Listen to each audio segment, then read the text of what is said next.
What's going on, guys? Welcome back to another beer review. Today we're trying Yabba Dabba, which is by Little Ox Brew Co. This is a brewery that's based just outside of Oxfordshire, hence the Little Ox reference. Sorry, just outside of Oxford, in Oxfordshire. I think it technically counts as being in Whitney. Postcode suggests it's just outside of Whitney, like a little village outside of Whitney. In Oxfordshire. So it's an IPA. We've got this nice mix of orange colours on the front, and on the front cover it literally says tropical, zesty, caramel, and it's coming in at 4.8% in a 440ml can. So I think that's about 2.2 UK units. My maths is slightly failing me, but I think that's right. So it's quite cool. On the back here it says exactly what we're to expect. So it says served between 7 and 10 degrees. That it looks like it's going to be a straw colour. That on the nose it's going to smell hoppy, fruity and citrus, and taste-wise we're going to get zesty, grapefruit and tropical, which are all really nice flavours, really nice in an IPA. Hopefully, having read that out, that doesn't sort of alter my sort of perspective on it. Hopefully I'll still enjoy it, but yeah, so that's what we're looking for. And it says on the back here, this juicy IPA will deliver waves of passion fruit, peach and citrus flavours from the finest American hops on a backbone of soft caramel malt. Low bitterness, big on flavour, very Moorish. That's really nice. And it says here, at Little Ox, we like to shake up the traditional to produce modern exciting beers that lift your spirits. That's really nice with really, really small breweries that are in really small towns. Sometimes you find that you get kind of, not to say that these beers are any worse, the next beers I'm about to list, but sometimes you just get sort of like amber ales, bitters, stouts and that kind of thing. But it's really nice to see something a little bit more craft and a little bit more kind of modern and experimental with hops and that kind of thing from a small brewery. So I quite like that. I think it's worth cracking into this one and seeing its colour as well as the smell. So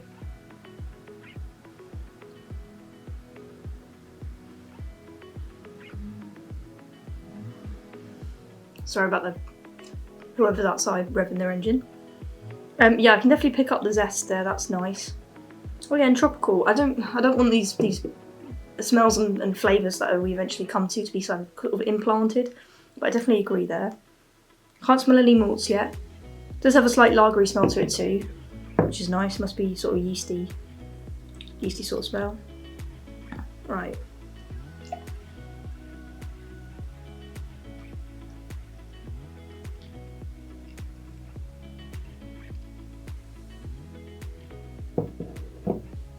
Pretty well carbonated, there's not a lot of head in that. Yeah, nice orange colour. So sorry about the noise. Why rev your engine? Just leave. What are they doing?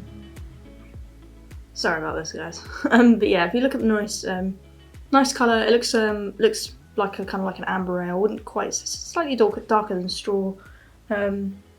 But yeah, nice amber colour. Head's completely gone already, so pretty well carbonated, and carbonation kind of from the middle up. But yeah, a little bit thin. I can see my hand right through it and that kind of thing. Yeah, on the nose, definitely getting some nice tropical notes. Some stone fruits there, and a nice tiny little sort of floral kick as well, which is nice. So let's get into it and start sipping. Oh yeah, quite malty to taste actually, but quite nice. Yeah, definitely getting bits of caramel.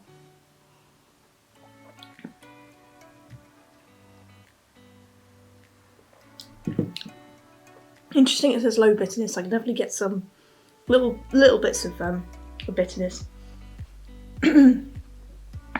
Definitely quite thin. It's a bit of a shame. Might have been nice to have a bit more mouthfeel, but it is just an IPA. I'm not trying to be a New England or a double or anything, so I'm not going to knock off any points for that.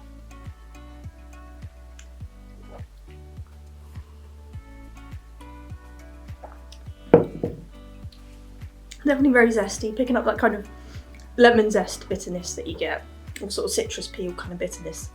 If you guys know what I'm talking about there. Nice flavourful one, to be fair. And like I say, it's nice to sort of go into a very small village and try these kind of, and find these kind of beers. Obviously Yabba Dabba Do being the reference to the Flintstones, which is just quite fun really. It's not the first beer I've had by this little brewery. I had one a couple of years ago, but it was nice to sort of come back and get some more. Because I went to a sort of, I don't think it was even a tap shop, I think it was a wine merchant in a small village near Whitney, so it was nice. Just nice to support local, isn't it? Nice to go somewhere new and pick up beers as well.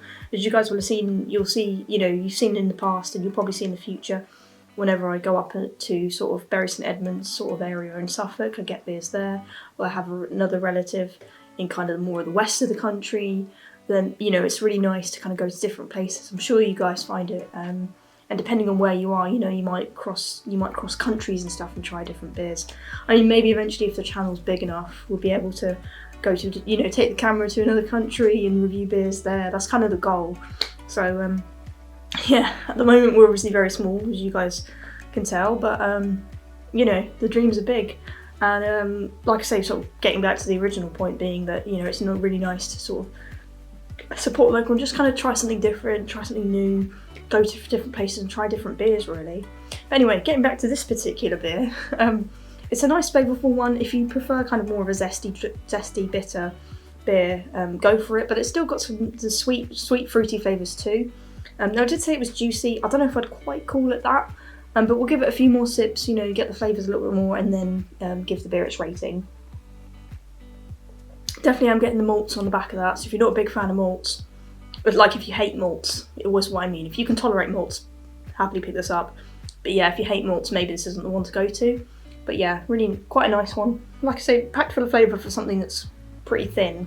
And not the hugest percentage at 4.8% either.